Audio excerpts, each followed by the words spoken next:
Hey everybody, it's time for the Ktdata Anime Podcast. In this episode, Deedo and I, we get some fashionable headgear. Dr. Ginger makes a comeback. We learn about some deflation techniques, and we talk about some disappointments. All that and more coming up.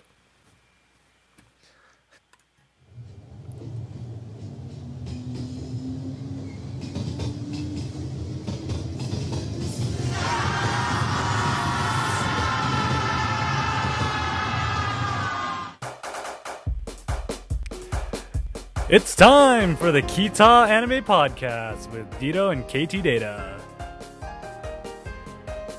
How's it going, everybody? How are you all doing, guys? How you doing, Deedo? Oh, God, I could tell you in the days. Tell me what? That Ktdata today is brought to you by dedication, because right now I am missing my work Christmas party for this. Why would you do that? I went to my work Christmas party. I mean, that's why we filmed on a Wednesday for last episode.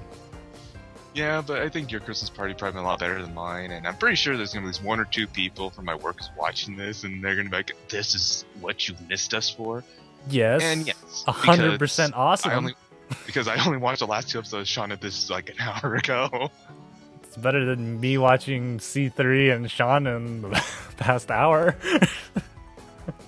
One of these days we'll finish early, right? Right? No, it's because it's just this schedule. Our schedules are just so messed up. Because guess what, guys? It's a week before. No, even that. We have 4 days before Christmas. Yeah, it's crazy. That's super crazy. And yeah, it's funny. Actually, my work party I turned you down instead of the background music. Yeah, because I'm always watching you. Yeah. Feedback. Yeah. All right. Sorry. Yeah, and then D-Max wanted to make sure I said Tuesday, December 20th, 2011. I got the right date this time. I don't think anybody noticed last episode when I didn't.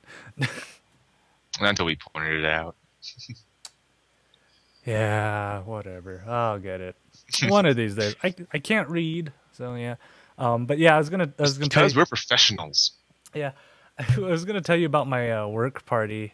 We were doing karaoke because that's what I do, karaoke. And by the end of the night, we had one of the guys that I work with. He's from Japan, and he's not even singing into the microphone. He has some kind of alcoholic beverage with him, and he's just singing into the bottle every time. It's so Asian. Just like, you know, as D-Max said, you're so Asian. It was the best thing ever from that party, and that's why you got the show a day late. So, anyone who's watching us live right now has probably noticed there's something a little weird about me and KT. Nothing's weird about us. We're as abnormally normal as we always are. Very. Why would you say there's anything wrong at all? And for all those who are not seeing us right now, we do have panda hats on. That's my hair, dude. I specifically dyed it that way. Does have panda hair right now. You like how I grew out this? I'm not too. These bangs took forever to get right, but it's all for I'm more concerned about that nose. You know, how'd you get that nose right here? So. I stole it from a movie star. They're shaving him off left and right. There? Well, I talked to Pamela Anderson, and she wanted a reduction somewhere, and I wanted an enlargement. Anyways. Shall we jump into our first show?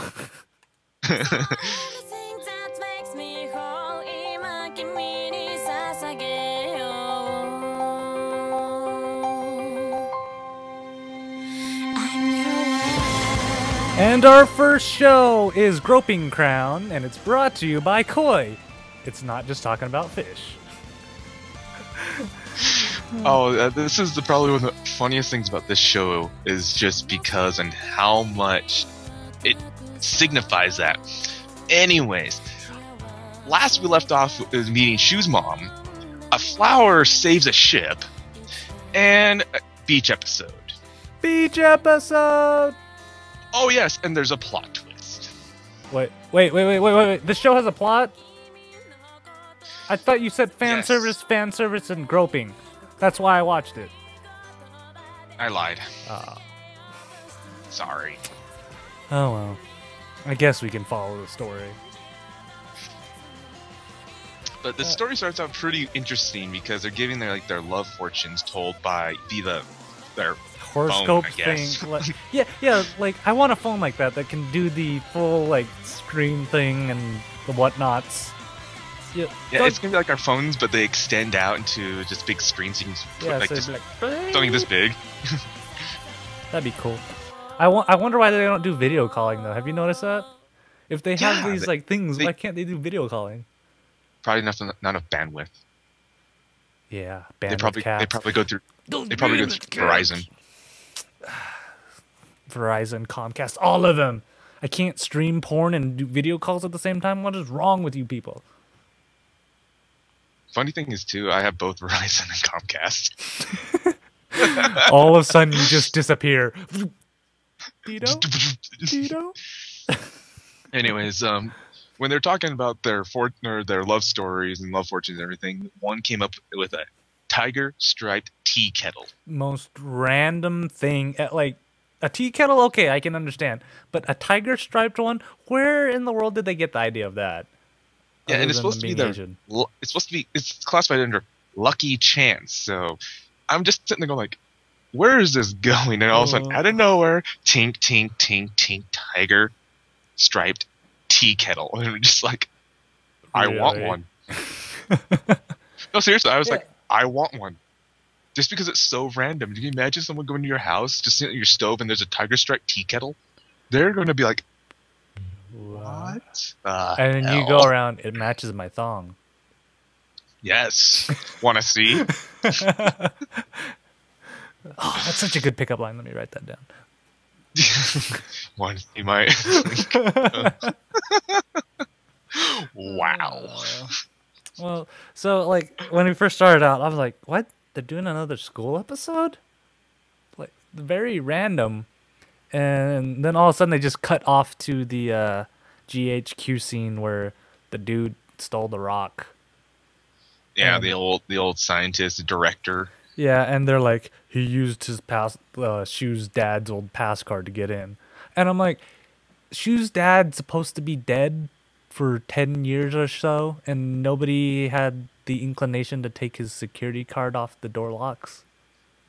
You would assume that, if you have someone who's then passed away for more than 10 years, they would take that kind of off the record, And this is me. I don't know. This is the company that supposedly found the apocalypse virus vaccine. I don't know. I guess they want to keep the memory alive by leaving them in the system and then not clearing the card. Anyways. Yeah. And then that was a random scene too, because it was literally like 30 seconds. And then it's basically just like in front of the general, just saying, "So, do you have any inclination to what just happened?" And it's just like, no. It's like, I don't know. Some dead guy just swiped his card. It's just, don't fire me. It's my first day. I'm just on the street, and I decided to go take a rock. It's like, really? Is that all your? And then next scene, it was the return of Yahiro. Yeah, back on the train again. God. Guess what's in the background, Deedo, when he runs into the train? Muggers. No. Oh. It was a Dr. Ginger sign. I'm like, yes, I want a Dr. Ginger again. Seriously, if they ever make a real Dr. Ginger drink, I'll buy a bottle and keep it forever and ever and ever. I guarantee you, if they do, you'll find it on J-lists. No, I'm dead serious. If they do, they'll put on J-list. I'm like, why would you be looking at J-list, Deedo? I see some random stuff every so often because of JList and JBox. So I see All the I get a lot of ads. ads. Yeah, I get a lot of just ads for JBox, but just say the I kind of like ads. migrate over to JList sometimes. All right, all right. Hey, when you see tentacled grape soda, your interest starts to peak. Oh, but it's funny when Yahiro comes in, you just see him knock over, and all there's blue pills, and my awesome mind says, "Why is he dropping Viagra's all over the place?" Well, But Sami's getting chased by those guys. I think like future Asians after the apocalypse virus kind of can't get it up. That's just me, maybe. I don't know. I think future Asians after apocalypse virus don't know how to run fast enough to make sure the door doesn't close on them when they're chasing a punk kid. Which is funny you say that because it looks like he dived. Like he just Yeah, he like dove, but the other guys they like casually walk up to the door and like, oh, the train's leaving. Lunch? It's like punk. All right, and they just like walk away. I'm like, seriously? You can't even. You're not even gonna like try to stop the train or anything. You're just gonna go like, oh no, the door's closed. The train's rolling away. Lunch? Yeah, that's pretty much it. And then you have Shu and the Inari in this train and sees Yahiro, and he confronts Yahiro. Normally, this is where you see a little change in Shu, because normally he would never just confront somebody. He's just like, Yahiro, and he just kind of freaks out, and they just it just goes with him. So I was actually kind of surprised by that. Yeah, honestly. like he's doing more. You're like, oh, kids finally got some balls. Not the they finally dropped, ladies and gentlemen. Shu's balls finally dropped. He sounds the same though. Yes, he does. But then comes probably one of my most anticipated, and I have mentioned this before, favorite scenes. I swear you're waiting for this for every episode, and I swear you have like a flag with his face on it every time. I don't, honestly, of all the characters I have come across so far, the return of Dan, I'm just like, and there's Dan! No, I'm serious. Like, Dan is probably one of the more like interesting and funnier characters because he is just so randomly, stereotypically American, and they exploit it so badly it makes me want to just cry. But that's the thing to do. I laugh at him. He is like the biggest comic relief for me. I'm seriously waiting for one of these episodes where I'm say, I'm gonna go back home to Texas. He'll probably say New York or Chicago. He doesn't look or like Oakland. Oh, he doesn't look like he's from Oakland. Oakland? I just had to say that randomly. For all those who are in Oakland watching this, you have an awesome city. Oh, we're gonna get shot now next time we're in Oakland. Thanks a lot, Deedo. Probably. Thanks a lot. Shoot the shorter one, not the taller one, guys. Oh, but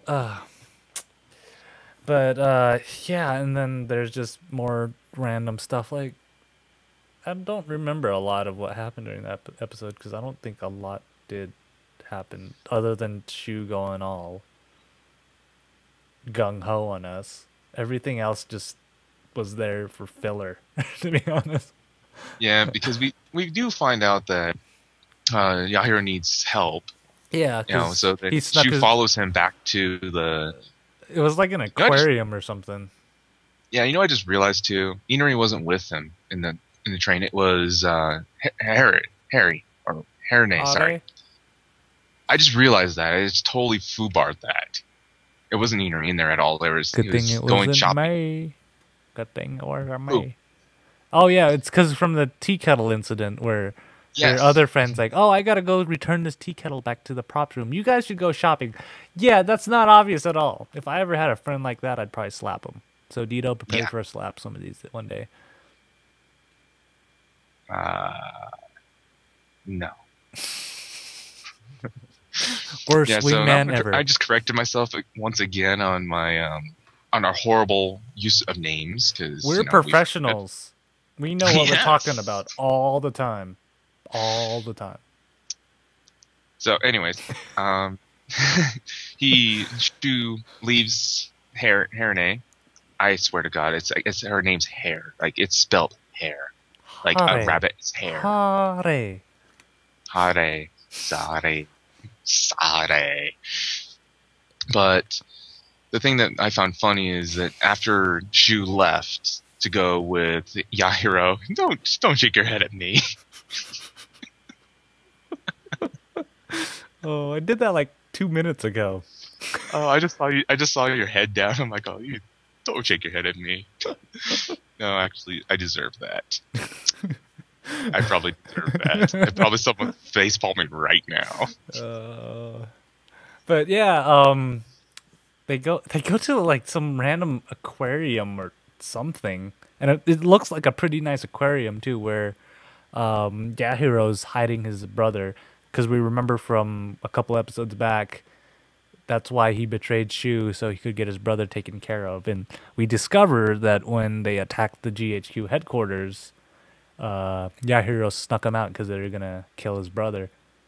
So, and I'm not even gonna lie, this is the poorest excuse, because they're like, I gotta go talk with him, and then he's like, "Sup, bro? Can I borrow some cash?" Honestly, it's like you just used how could you seriously consider that? I mean, I figure Shu, the only reason why he's doing this is just to confirm why he did, because Shu's still kind of naive and still kind of, I want to still be your friend type stuff. So can you explain to me exactly why? But no, Yairo is just a user.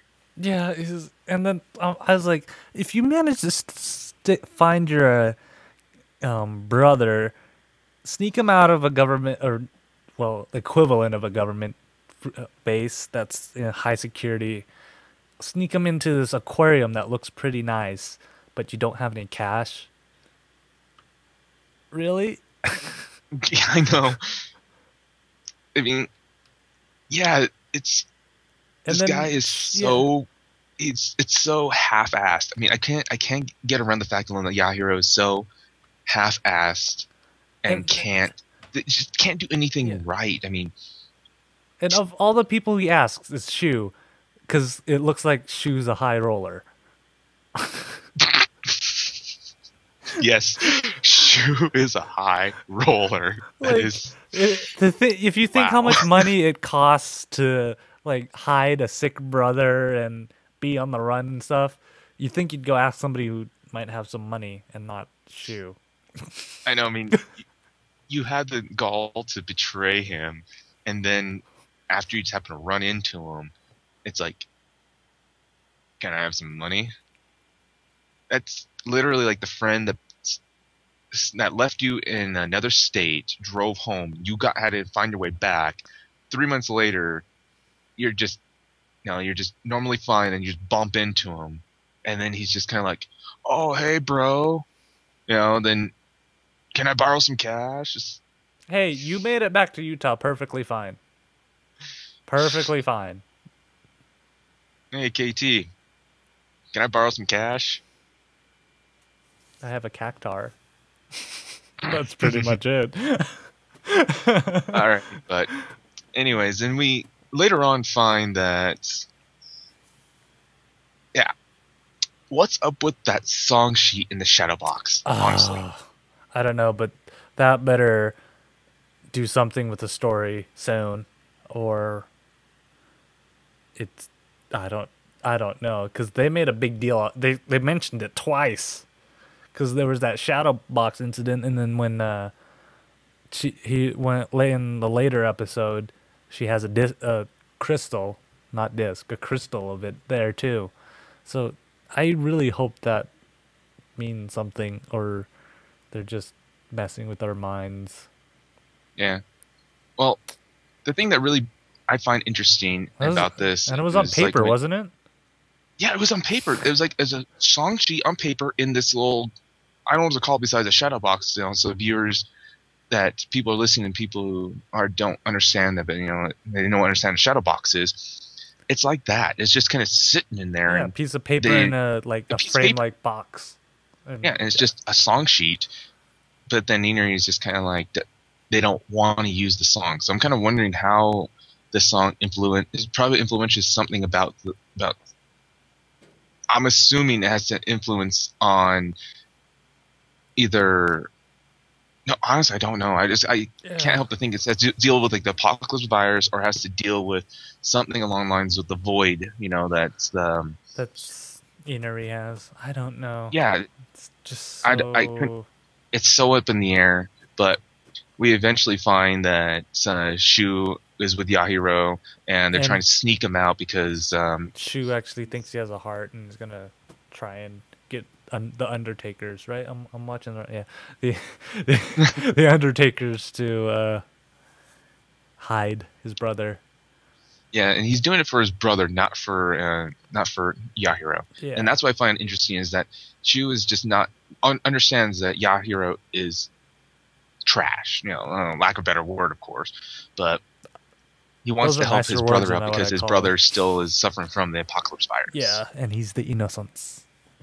But and as they're leaving, this is where it gets interesting, just because normally whenever someone starts back talking or raises a voice to Shu, he's just kind of like quivers and just like, oh no, don't hit me.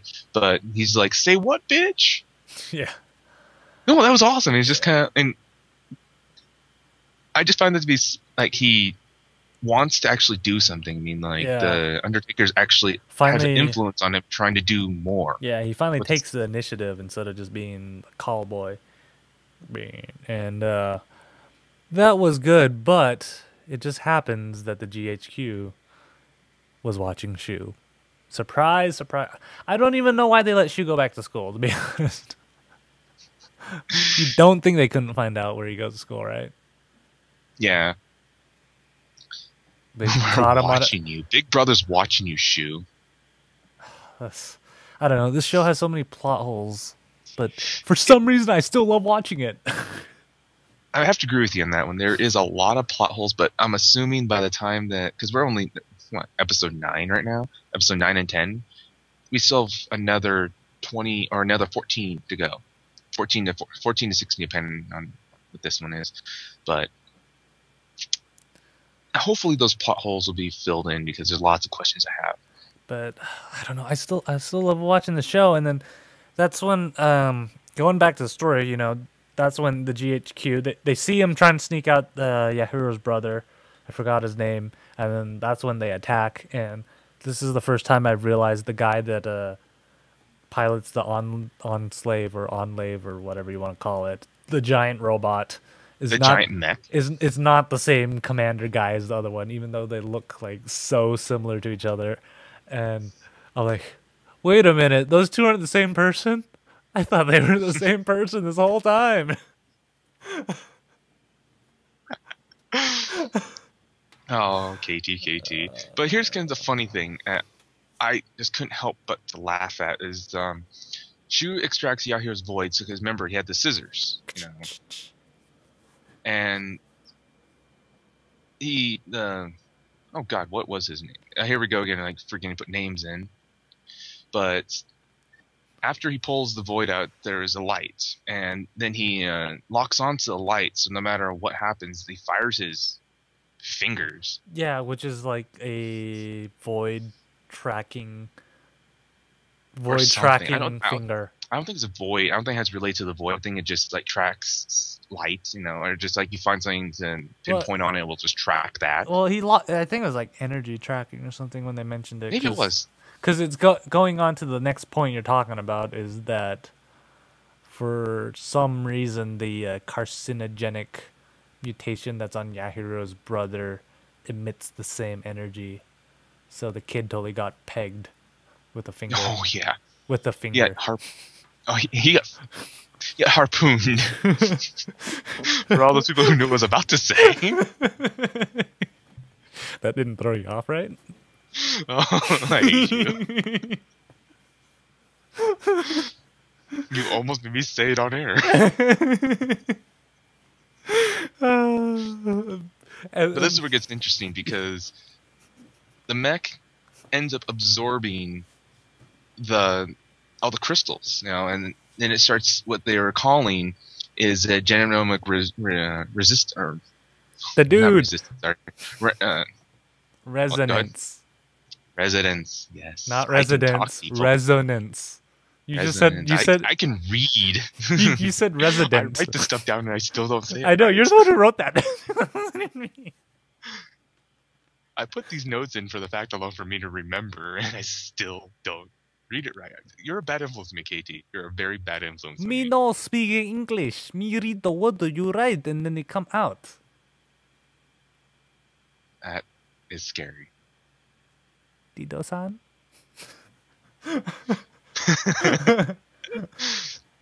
So essentially, what I'm seeing is like the apocalypse virus starts to. It kind of like Take hacks. Yeah, it kind of hacks the mech. Because remember, these mechs, they're not physically in there. They're mentally linked somehow. I don't know how that works over the waves. But yeah, they're mentally linked to it. And then all of a sudden you just see that carcinogenic stuff, like that black crystal stuff that was over Yahiro's little brother, just go right into the mech, and then the mech kind of gets a mind of its own type thing, you know, with the red eyes and everything. And like we're like, what? And Yeah, I was just like watching this, and the thing that really threw me off was when Shu decides to attack the mech, and essentially stabs it with the scissors. He finds out that it's actually Yahiro's brother's conscience is inside the mech. Yeah, and then they go into that weird, you know how in the movies you go into the dream state where you're talking with the consciousness on a sub body field, you know? Like it looks like you're having a normal conversation, but you're not. And in the background there's flashbacks of when the Lost Christmas just happens in the background. Let's hope this. That's what I like that too, because when I was thinking of like the Lost Christmas, I was thinking more along the lines of, just.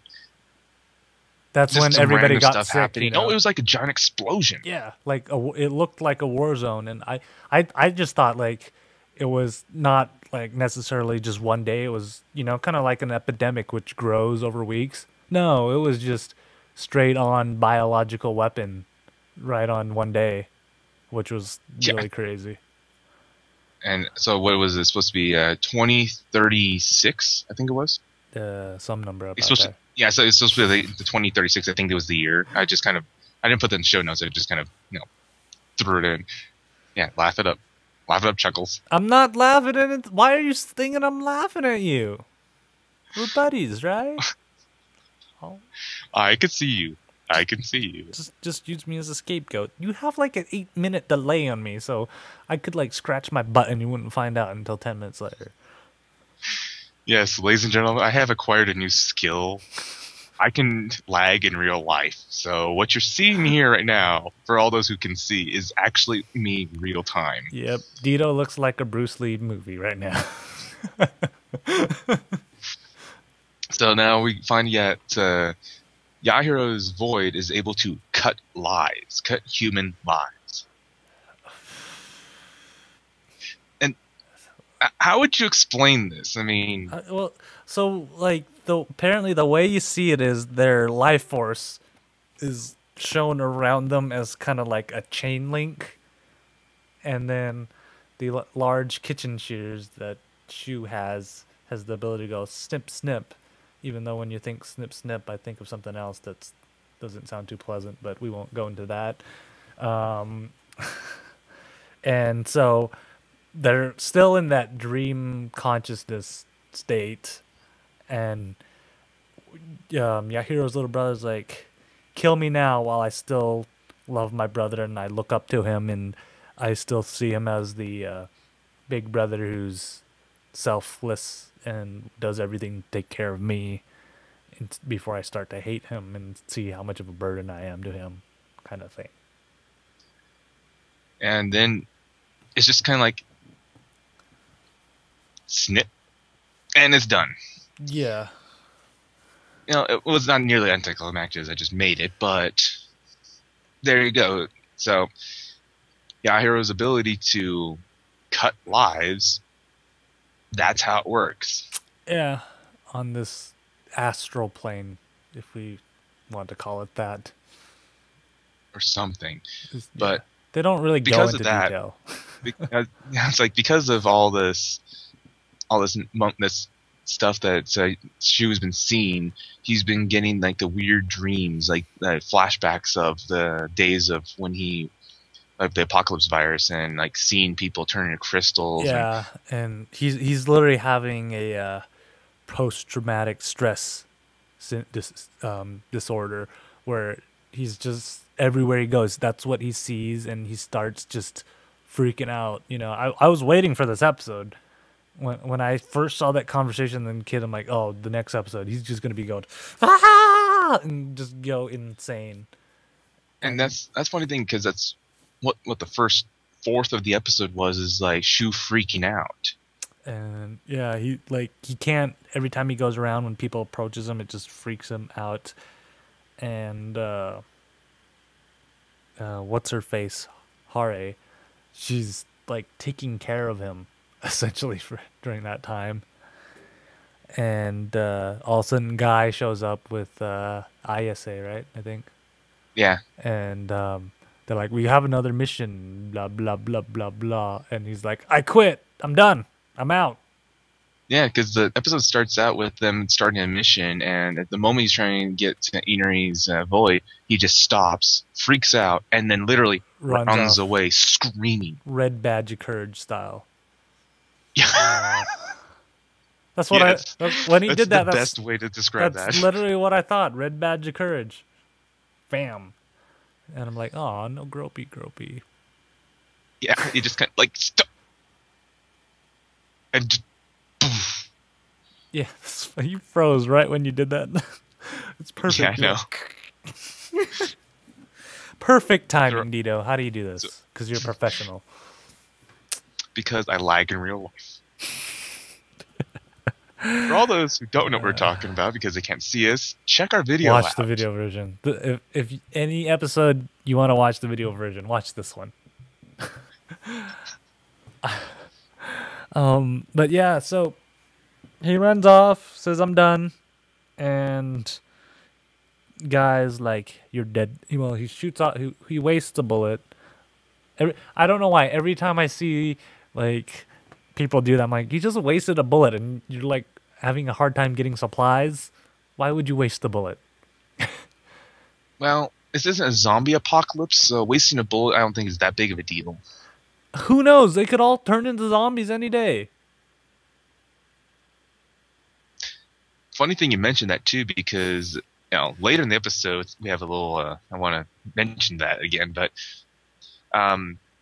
we have a point in there where Inari is like now knowing that Shu is out of the resistance and everything, so Shu is notified that Inari be pulled out of the house. So he finally goes home, where Inari is sitting there waiting for him, and she gives him this little crystal, and apparently it's a new song that she wrote, which is probably that song in the shadow box that we saw earlier. That's what I'm figuring too. But here's the thing that really makes me laugh at the future, like especially the future they show us, is that we have USB drives for stuff like this, or Dropbox. So you would assume that putting stuff onto this new little crystal and everything would be durable. No. So Shu freaks out again, knocks away the crystal, calling her a monster, and it just shatters. I'm just sitting there going like, please tell me that you can put that back together. Nope, it looked like it totally shattered into little grains of nothingness, which I'm like, that doesn't happen in real life either. I know. I mean, it would like chip or something first, right? Yeah.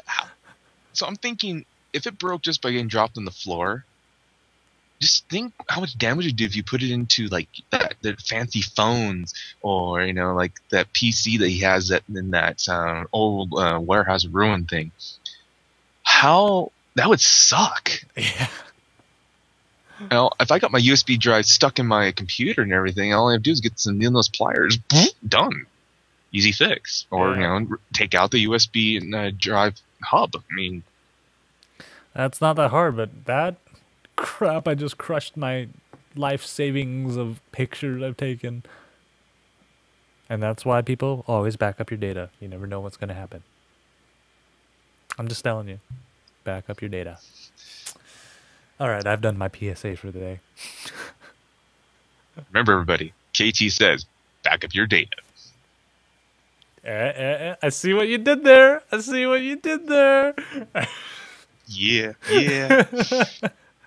So we come back to another point where a guy is planning for his next mission. You know, he's on his IV, and it seems like he's saying that his the cycles are getting shorter, so he must begin his limits. It's starting to make me wonder about what was actually wrong with Guy. Well, the thing is, like, I think he has the apocalypse virus because remember we learned from the other episode that people infected with the apocalypse virus can see people's voids, and that's why Yahiro's little brother knew that Yahiro had these evil shears of life taking away destruction in them. And that's so, very true. And then that, you know, that's what Guy can do is see people's voids. So I think he has the apocalypse virus. He's making me think that too. I mean, with the apocalypse virus being this way, it's making you wonder what exactly was the apocalypse virus. Because all it says is turning people into crystals, but what was it really doing? Yeah. And in this episode, and like the GHQ again, well, not even the GHQ, it's the old general dude guy. That whatchamacallit? It's taken away. Yeah, and that stole the rock. Yeah, the general guy that stole the rock. The scientist that stole the rock. Yeah. To the general to put him into the prison where he's sitting there blindfolded to what looks to be like an electric chair, just strapped to it. Which makes no sense at all. It makes no sense. I know. It's like you would figure that they'd be thrown into a cell and everything, but no, he's in a cage, literally like one of those cages you put down onto a rat. He's in a chair, strapped down, blindfolded. Yeah, and you're like, what?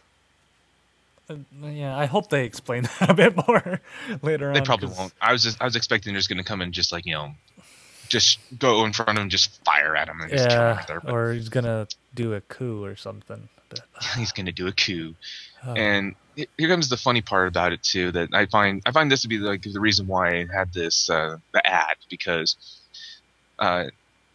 Guy asks Inari if she loves Shu, and she doesn't know this. She doesn't know what that means because obviously she's very impressionable. Very torn. Yes, that too. But she was very hurt when Shu called her a monster. And, well, I'm not sure about the crystal thing either. That probably hurt her a little too, but I think the words hurt more than the actual crystal crashing. Yeah. Who said words can't hurt? But, yeah, and then this is where it gets interesting again, because you know how this, like I've always said about this show, is they pick the oddest times to cut these episodes. Normally it would have ended there, but no. They go all into this where the scientist guys that Shu's mom works for, they go like, oh, we're going to complete what we didn't finish, 10 years ago? And he sets off this, what I only can say is like a tuning fork in their base while Guy is stuck on a plane somewhere. And apparently they have these tuning fork stations all over Japan, including Tokyo Tower, because you can't have an anime without Tokyo Tower doing something. No, you can't. Just send out this wavelength that causes everybody to get the apocalypse virus and go all crystally and break up, and then you see Inari just going. I think they're starting to explain Inari's past, because Inari just goes, the last thing I remember in the episode was her going, no, it's not the right song, and just like freaking out at hearing that tune. Yeah, I'm wondering about the song. I mean, is this going to be something like Rasifon, where it's like you can tune the world or something? That's what's starting to like, slide into that realm right now, where the music actually can do something with the world. Like the apocalypse virus is nothing more than, a tuning fork or something. Yeah. But I had to put in that Tokyo Tower reference because I was waiting for it. Yes, I know you were. Everybody needs. It's all about Tokyo Tower. And that's literally where it ends. And you know, compared to some of the other shows that we're going to talk about today, I think they're pacing themselves really well, and I'm still enjoying it. But Yeah, Guilty Crown is one of the shows that has this very like roller coaster effect. It has its ups, its downs, goes across, and then you see Dan, you go across some more. you see Dan again. And I'd like to mention Dan shows up in each of these he's episodes we watch. He's the best comic relief I have seen in this show. Honestly, he's the best comic relief in my opinion. And the show is just continuously keeping my attention. I mean, when I get the chance of like not procrastinating to watch this anime and get to sit down with it, I enjoy it. I thoroughly enjoy this so far, and I hope it keeps going the way it does. Yeah, and speaking of another show that I enjoy watching, it's C3.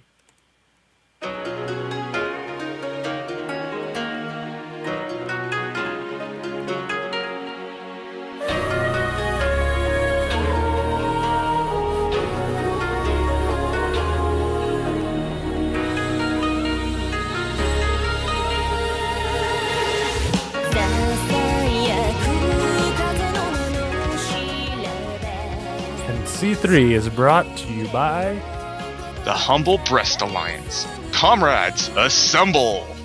And I know some of you are probably looking at me and saying, KT, you played the wrong theme. No, I didn't. For some odd reason, this 12-episode anime decides to change their theme song on episode 8. Or episode 9. Yeah, actually it's 8. No, 9, you're right. Yeah, Sorry. 9. Correct. And it was funny too because I first saw the song out, and you know, it being me, I just grab anime music when I can. Yeah, Japanese music, me get. Not quite, because C3's music is pretty good. I mean, yeah, I like it. It's fun to pop in every so often on random lists, but I just figured like this is a good time to switch our intros. Yeah, when they only got 4 episodes left. Yeah. Now I found it the weirdest thing in the world, but because like, and it's not just they changed the song and still has the same intro as before. They redid the intro, like it has the new intro with new character poses and whatnot, so you don't have Fear just dancing the whole time. And it even shows some new characters, which intrigued me the first time I saw it too. Because like literally the first thing you see is Fear freaking out, and she explains that there's this monster that hides in its web and has all these hairy legs and likes to wrap its prey in its web, and you think it's a spider, and then all of a sudden you just hear this scream, and what's his face and Kono run into the room, and you just see Fear wrapped up in all this hair. Haruki, for all those who didn't, since we've missed this part, so last episode, we find out that what it takes to love a doll, what it takes to cross the hills, and the school festival starts. And it's not cross the hills. I headed for the hills. Well, you have to cross some hills too. I just like staying in the hills. But yeah. I was so excited for the new roommate because it's just so random that I don't know where this anime is going. I don't either. It's like, who introduced the new character? Every direction right now. Yeah, who introduced the new character? Like when you have 4 episodes left, that's not a main antagonist. Yeah. So here we meet Kurine, which is also another cursed Japanese doll, but apparently she is not cursed anymore. Haruki cured her! Dun dun dun! One for the good guy! But yeah, and they ask her, why are you doing here? And she's like, because this evil lady outside is following me. And I'm like, what? Sure enough, enter new baddie, Alice. Yeah, and let me get this off my chest first. Why do all the baddies carry on cello cases? I don't know. I could not answer that right now. Because you remember PV also had a cello case with the dance time in there. Yeah, with our monkey-blooded axe. Yeah.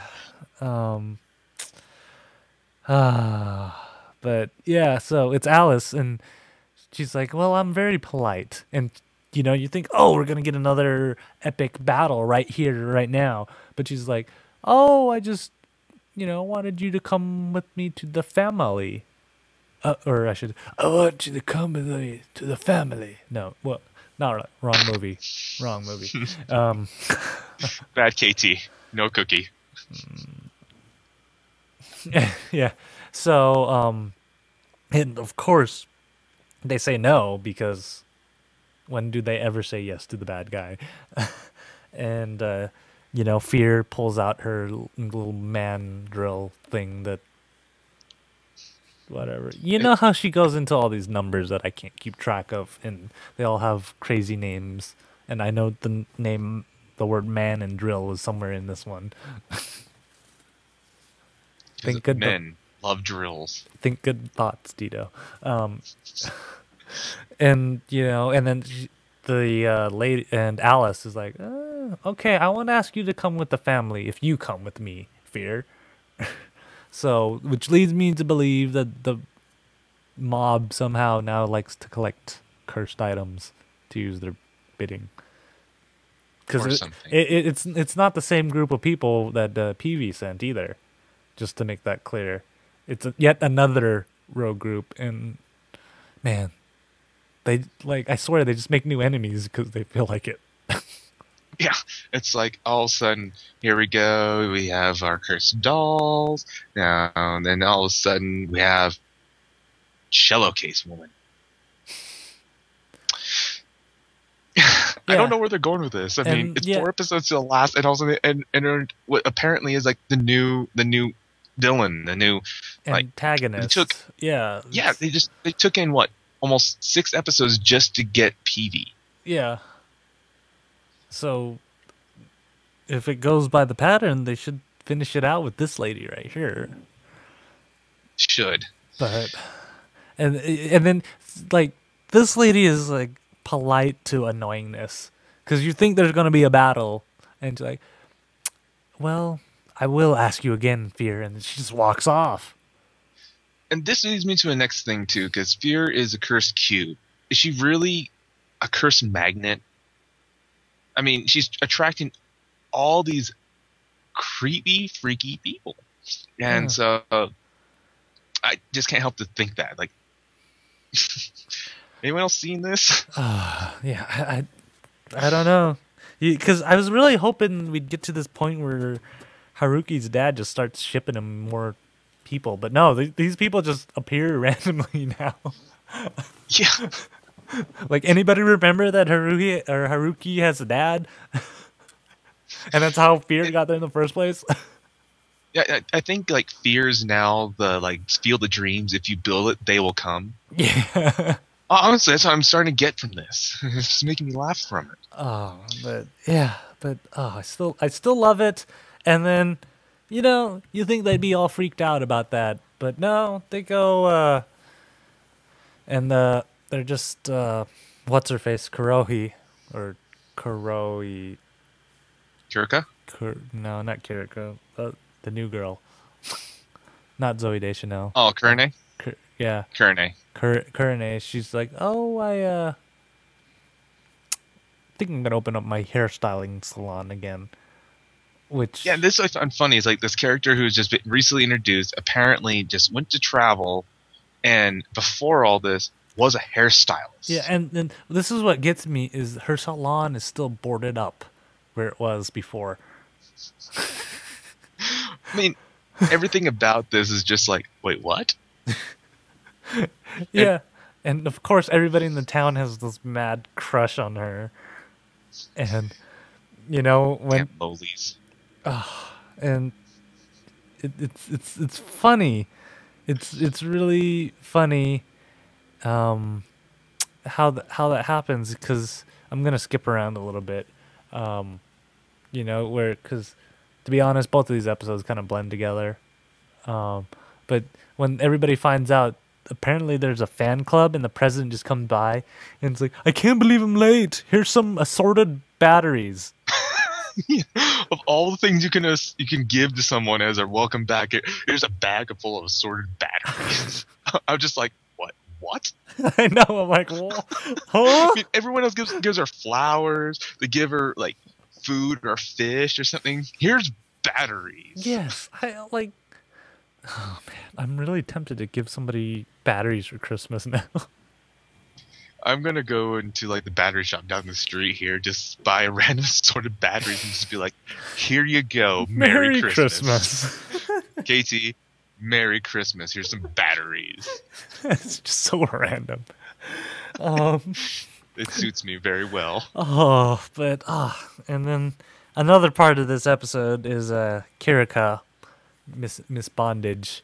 This is just so random too. She just goes talks to this what is he, the class Like student, like one of the teachers, I think. I don't think he's a teacher. He's like the senior class head or something like Is that. he? I thought he was a teacher, like a staff member. No, or something. I think he's like he's in charge of the whole student body. I don't know what that would be, because you know how Kirika, she's kind of like the president of the class. And then I thought she's a student. Well, okay, so bad thing about this is that I don't understand. I watched the shows and I wasn't paying much attention because when I was watching this, it was kind of Sunday night.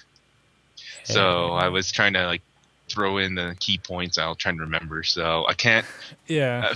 If anyone can help me out with this, trying to let me know if this was actually a class, a class representative, class president, or a teacher. I don't remember. Yeah, Ktdata.net. Send us email. Yeah, whoever he is, she talks to him, and then you can tell he's trying to hold the front, and then she's like, "Cut the pleasantries, just get to the point." And he's like, "I just opened the box to get sovereignty out," type thing, and they go into this very dark conversation about the laboratory committee and all that. Yeah, dark lab and coats close of crazy conversation. People want to just find out more about them, and and like the guy tries, like, just gets really touchy feely. Yeah, he's a freaky. He's a freaking perv. Yeah, I'm sorry. It gets really creepy. And yes. Luckily, Kirika, she's like, "Let go of me, or I'm gonna rip you into pieces." And you just see the whatchamacallem straps just wrap around the guy's neck, and she just tosses him across the room. Kurakane, I think it was. I think it's called Kurakane. Kurakane, something like that. I don't know. Yeah. One of these days, I'm gonna remember to write these things down. Probably not. But yeah, and I was like, "What? I thought this was another happy episode. I guess not." Okay. And but then 2 minutes later, 2 minutes later, she goes into this really weird emo phase. I don't even know how to describe it. She's not her super happy self. She gets a phone call from I'm just going to call them the laboratory people. Yeah. I really don't want to try to remember their name because they just remind me of freaky lab coats. But the laboratory people give her, like, the same guy gives her a call and saying that not to be involved with Haruki's the families problems. Yeah. Families, yes. The families. Don't get involved with the families. So she just kind of like goes completely to doesn't want to, feeling like she does. Emo is the best way to put it, honestly. Because she doesn't even sound like herself anymore. She's just like the type thing, and she just, I don't even know. Like she just goes emo. That is the only way we can really put this and make sense for anyone who's hearing us instead of us stuttering trying to figure words out, because it's not going to work. Yeah. And then you see her working hard, planning, because don't forget their sports festival. Is that what it is? Yeah, the sports festival is coming up, and she's in charge of planning all that. So under this weird range of circumstances, Haruki ends up being her, like, personal assistant for all of this. Yeah, because he gives her a fair warning saying that the boy you have a crush on can never love you, and I think it got to her. Yeah, and then there's another side story during all this is Fear. Don't forget, she volunteered to do that dance competition thing, and apparently our majestic fighter is not majestic on her feet when it comes to music. Oh no. No. She may be she may be a cursed cube. She also dances like a cube. Yeah. And then Koro, well, let's see, Kono is trying to teach her how to dance and everything. And of course, Fear has to mention the cow aspects of Kono.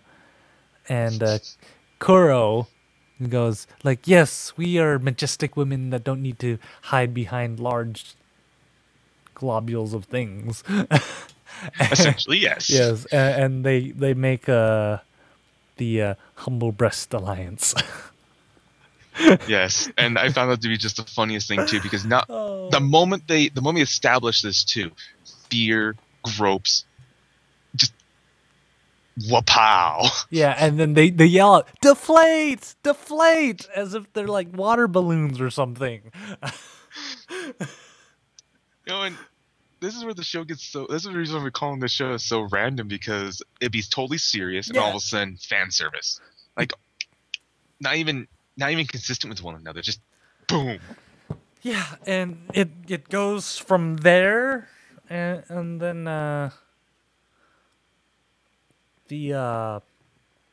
Alice shows up again. Like, I don't even know what episode we're in, because these two episodes blur into each other so well. They do. She gets a haircut from Kuro too, and wants to just drop $1,000 in yen for a haircut. A haircut. Yeah. Yeah. Who carries that much money? Just like blam. Enjoy. Yeah. So they do that, and then she's warning them again, and all of a sudden there's this rash of murders. Or not even rash, it's just one murder of a girl, and the body was deformed into the shape of a box, and that totally hits a nerve with Fear, and she instantly just wants to go after Alice. And of course we find Alice again. You're expecting a battle at this point, right? Somebody's already died, and she's at a cafe, drops another $1,000 for that, and then talks to them, and she says, oh, that's only the first of many, you're gonna have to figure out the pattern, and then just walks off again. And I'm like, I want to mention this too, because I'm not sure if anyone else noticed this as well. Did her monocle move to the other eye? I don't even know. I was watching this early in the morning, so I just kind of found this. It was on her right eye, and then when they met her at the cafe, it was on her left eye. Animation error. Dun dun dun. I just hope that wasn't me when I noticed that. I hope I'm just crazy. I wasn't paying attention, so I don't know. But yeah, so she just runs away and disappears yet again. But they chase her. Yeah, they try to chase her, but they can't because she's really quick, and they end up in this abandoned church or some kind of abandoned building. I think it was a church. I think it was an old abandoned church, because I saw benches and anyways. Yeah. And it's funny because when in the chase scene you only see Fear and Kono, but when you get to the church, Haruki just mysteriously appears in the background. Not just that, he just waltzes up. Yeah. No, not breath deep. No, not. No. Here you have two very fit, very agile weapons, so to speak, just chasing after this at full speed, and Haruki's just a normal human, just kind of what's up, guys? You don't even see him running, and then in just the scene, you just see him in the background, is just ready to go, and you're like, what? And this is where it gets fun too, because they just attack her. I mean, this is where you see, this is the battle we've been hoping to see when we first saw in episode 9, we finally see near the episode 10. Yeah. And lo and behold, she opens up her cello case, and what's inside, Deedo? A cello. That's not what I was expecting. Until they start beating the crap out of it, and it turns into a hammer with a. I don't know what like. There's a term for it, but it's basically a giant hammer with a crystal in the end. Yeah. And it's very similar to the same kind of weapon that Peavy had with the dance time. Yeah, I don't think they named it, did they?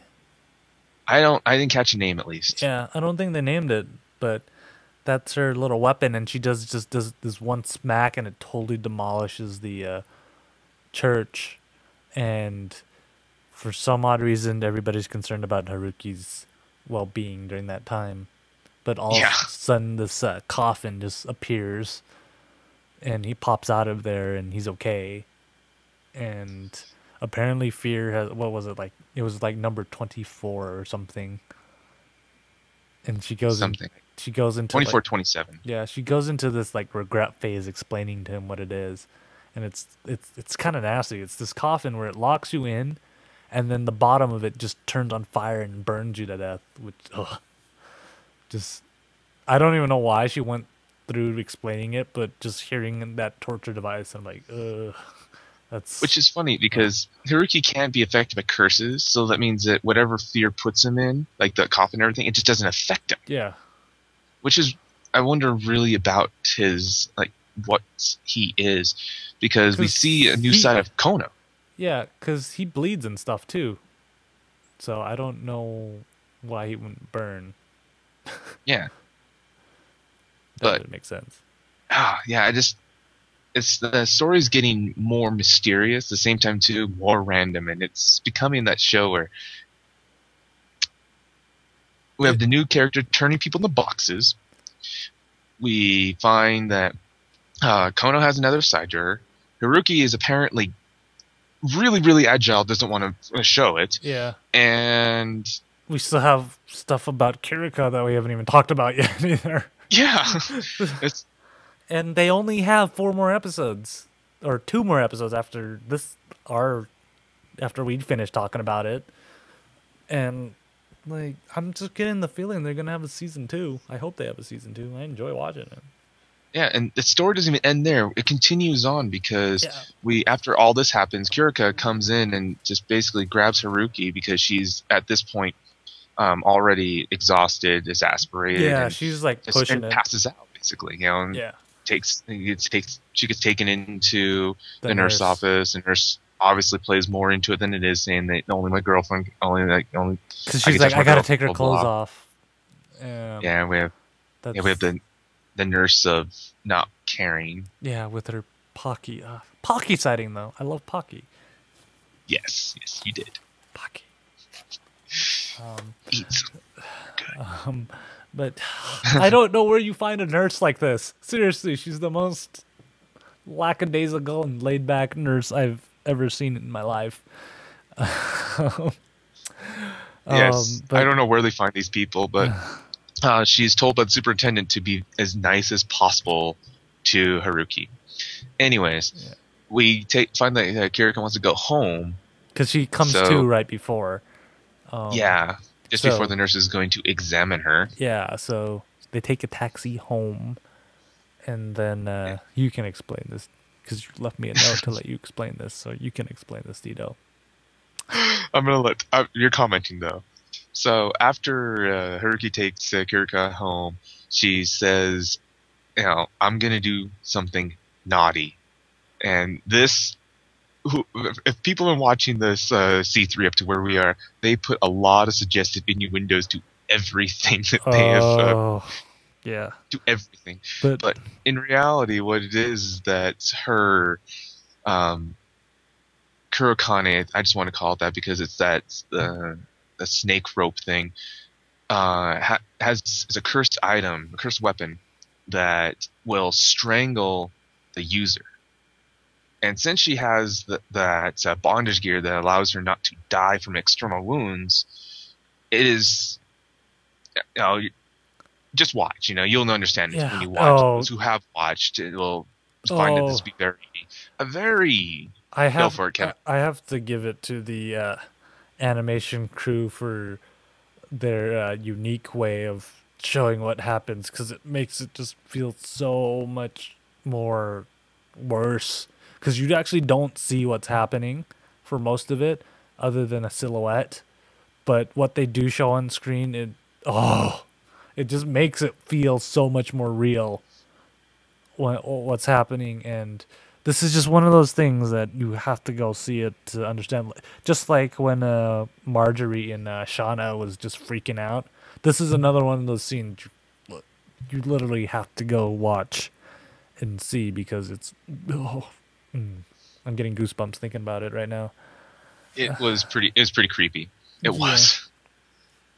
Yeah, but again, with this random story, she's fine in like a couple hours, and Haruki just sits there and waits for her to get better. And then when so that's maybe one loose end sort of tied up, not really. But when Haruki's walking home, he sees Fear in front of an electronics store, and there's another murder, and then Fear finally makes a connection on what's happening, and it's anybody who went to go visit Koro's hairstylist. They're the ones who are getting targeted. And then Fear saw something funny when she was walking by the earlier, where Koro was just like absorbing the hair of someone. Yeah, so it leaves you to believe that Kurone may still be cursed. Yeah. And that's where the story just leaves off. Dun dun dun. Yep. So yeah. I don't know what they're doing with I think I'm just going to put it this way. For anyone who's been following this as much as we have, C3 has been that show where it stays very consistent into the storyline when you watch it at one sitting, but if you watch it like us, it just leaves you and just want to go more. Yeah. I don't know. But you know what doesn't leave me more? Frickin' Shauna. Let's just go into it.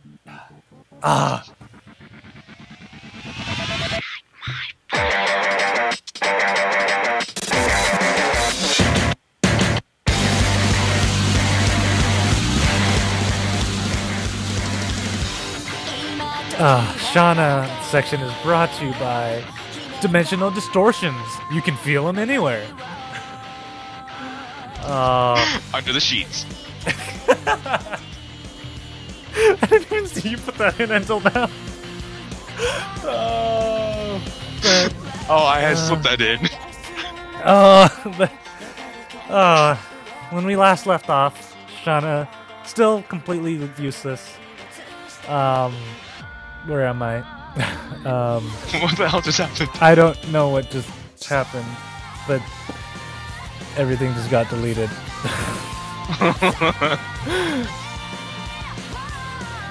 I don't know what just happened. But yeah. Apparently our last episode, Marquis just decided to get deleted. Yeah, but yeah, Shauna was still useless.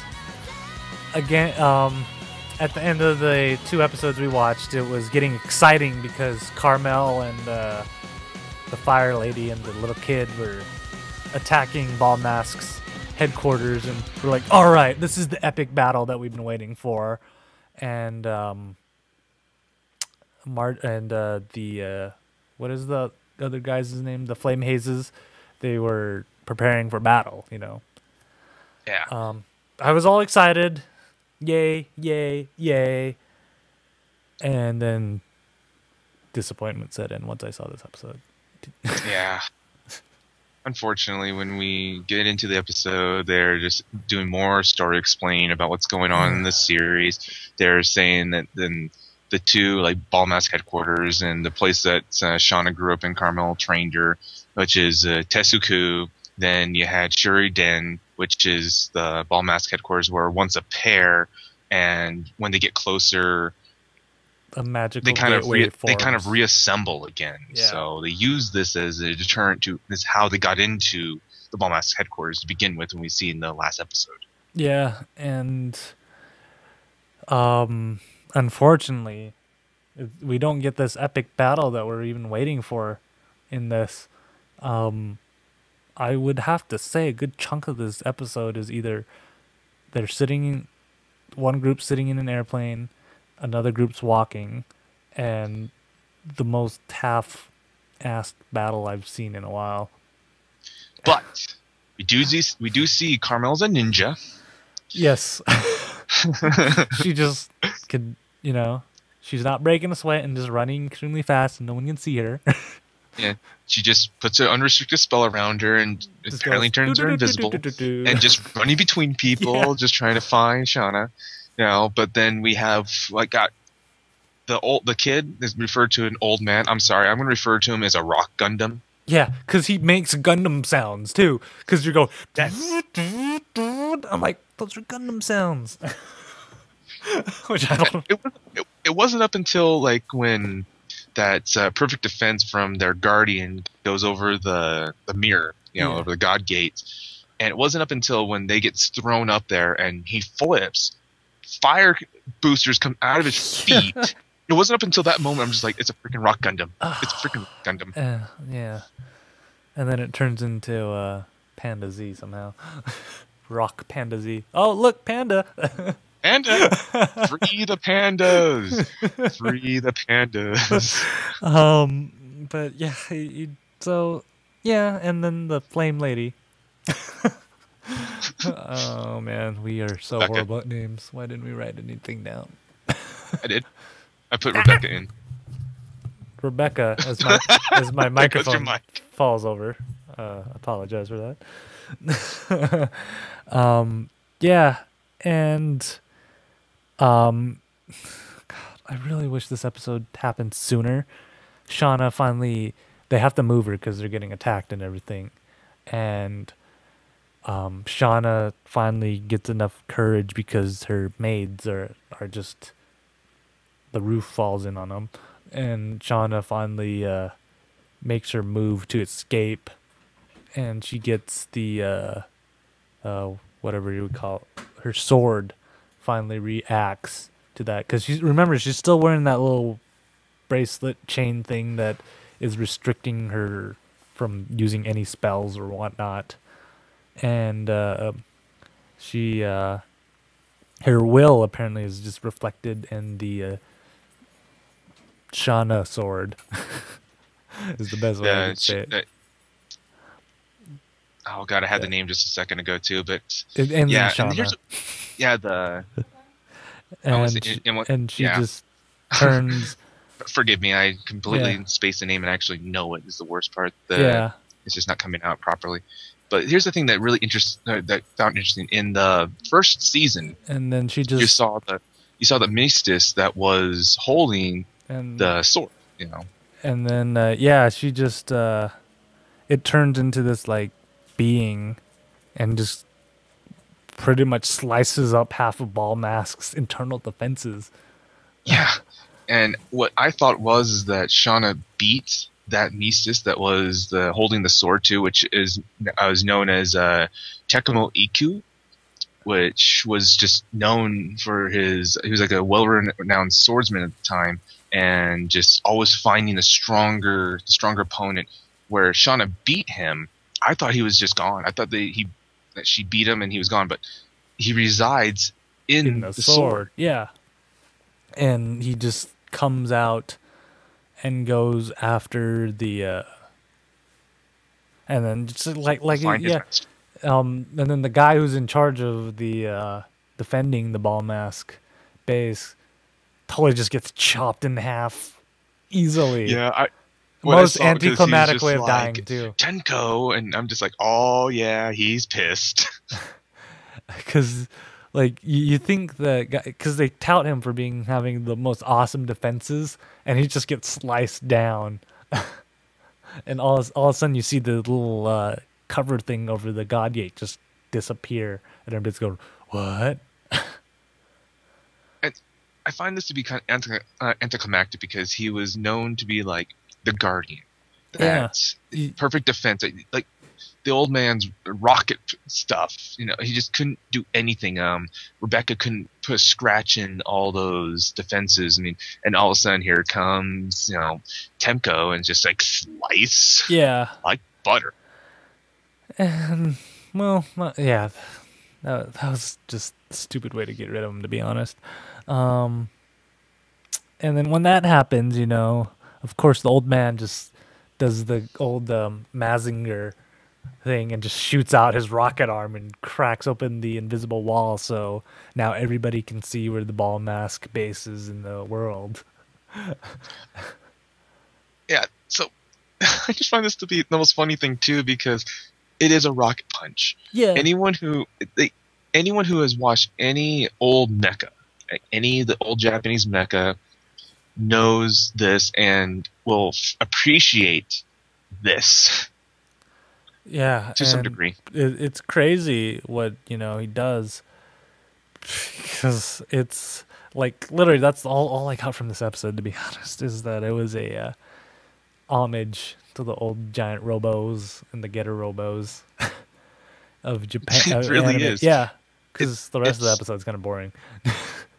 It really is. I mean, you can really sum up episode 9 to be Shauna gets her sword back. Finally gets her sword back. We see a rocket punch, Gundam sounds, and basically that's about it. Honestly. Yeah. And then this saddens me a little bit, just because you only have 2 more episodes after this, and this is supposed to be their last season, so you'd think they'd go a little faster. You would figure, and pretty much the thing that I was hoping they wouldn't do, they did. Yeah, because I mean, they wallowed on Shauna getting caught and captured for at least 4 to 6 episodes. Four episodes at least. I'm like, like I told you earlier before we started, it seems like what they did with The Walking Dead when they're like, we gotta find Sophie. We gotta find Sophie. Spent 7 episodes on that. Well, sorry, they spent 5 episodes on that. Actually. Yeah. They kept on wallowing around that, trying to find the little girl. Yeah. But back to our show. Yeah, it's almost the same thing. Oh, Shauna's trapped. We gotta go get her. ... Yeah, but then eventually she gets her Niato no Shauna. That's what it was. Niato no Shauna. Okay. Yeah. I just remembered.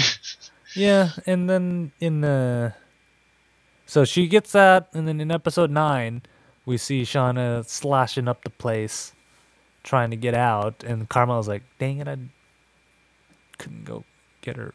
Dang it, she's already got her way out. And like you literally see this whole scene where she's just sitting there wallowing. Yeah. And then comes the funny thing, because Shauna gets into this big room, and I'm sorry, there's a camel. Yeah. I mean, no matter how I looked at it, I just figured, yeah, it's one of the ball masks. Yeah, it's a freaking camel. Yeah, and what does he do? He gets, camel. Yeah, and like his battle style, what does he do? Does the Dracula thing, and then he has peons. I'm like, oh, are you kidding me? This is ridiculous. And when he gets serious, his peons don't look like peons anymore. They look like doubles of him. And I'm like, really? Yeah, really? They're really lacking on like character development. They just kind of like introduced. He's like pretty much people. Shauna fodder. That's what it is. He's Shauna fodder. Yeah, that's all they can. Like how he's supposed to be like a king of gays. He's supposed to like win the king of gays, and just Shauna just waltzes in there and just like, bink. Yeah, and she doesn't even have the other dude helping her either. It's just her and the sword. And like how he dies is the most weaselly way ever too. He's like, I'm gonna get defeated by a human, blah blah blah, and then Shauna just demolishes her. Yeah, but then we find that Rebecca is fighting up with. Let's be honest here. A lion with a horn. I'm sorry, that's not stereotypical at all, right? No, it's not. I mean, and he blows wind. He blows something, all right. No, I'm trying to give Shauna my best attention, my best, because it was a show I'm following and very excited for when I first heard it. Out of the 3 shows, it's just Lion with a Horn is called Fanfare. Okay. Yeah. the first thing I heard was like fanfare. I just thought of like Final Fantasy. And then I Yeah. just think, and I just like thinking, is he gonna play the Final Fantasy fanfare? If he does, I'm gonna stop watching Shauna now, and we're gonna continue on with our next show. I'm just stopping here. Yeah. But luckily, that wasn't the case. Oh man, overall, it was bad. Not even gonna lie. Out of the 3 shows, I was the most excited for Shauna, and out of the 3 shows, it's the one I'm most disappointed about now because you think they would do something better than this, but they didn't.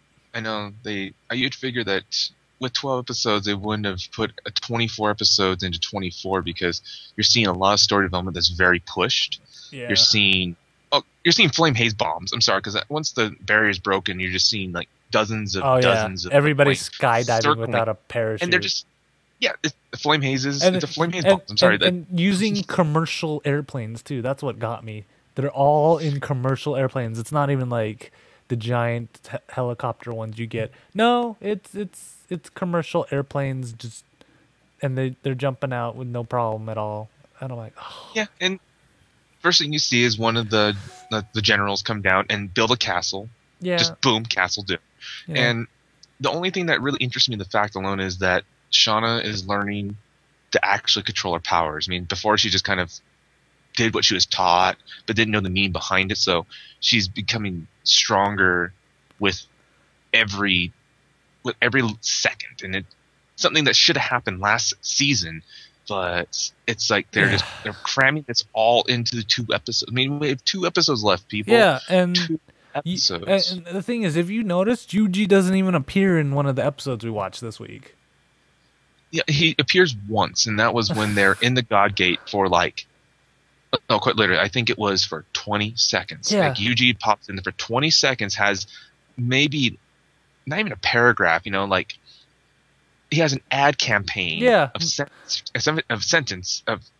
airtime, so to speak, done. Yeah, and none of the he's main mentioned once. Yeah, he's mentioned once in the show. Yeah, the main characters hardly even show up. Like we see all the ancillary characters get more screen time in this, and I'm like, oh man, this is bad.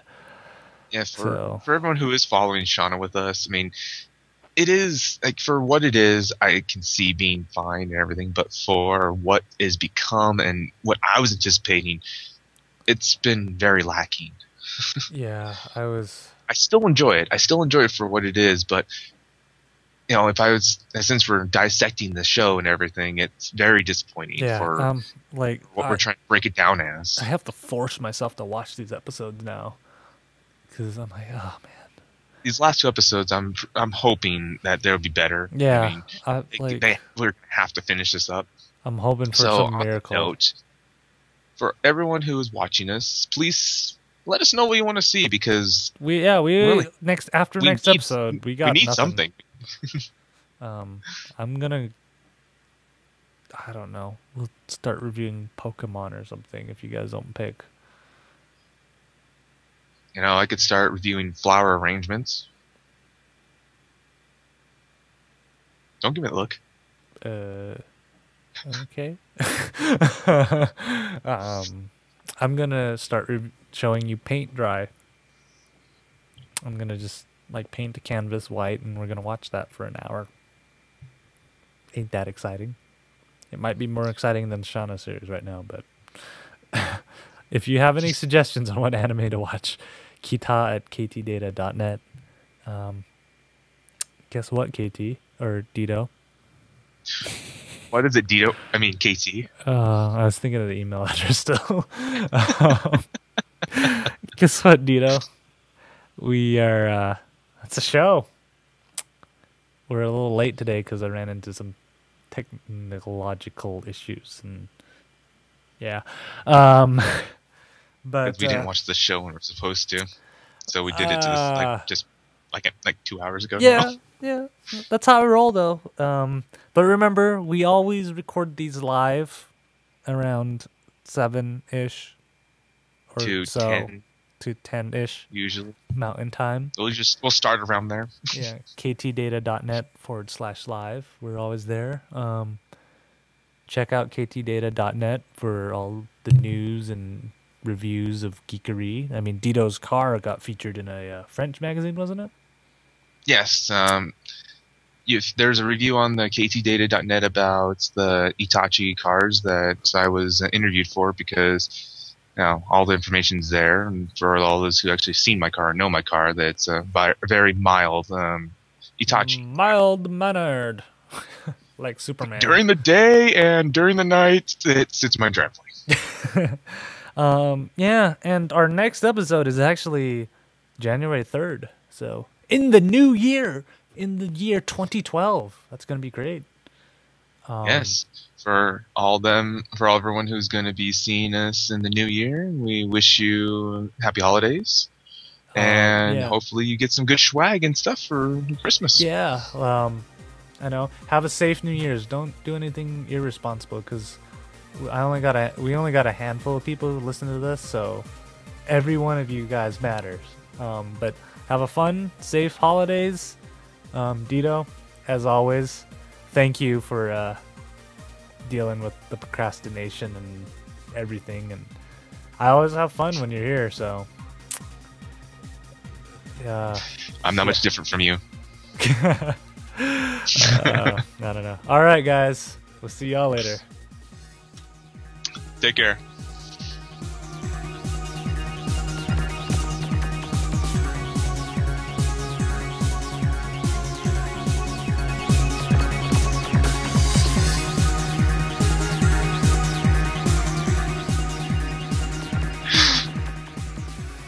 Oh, man.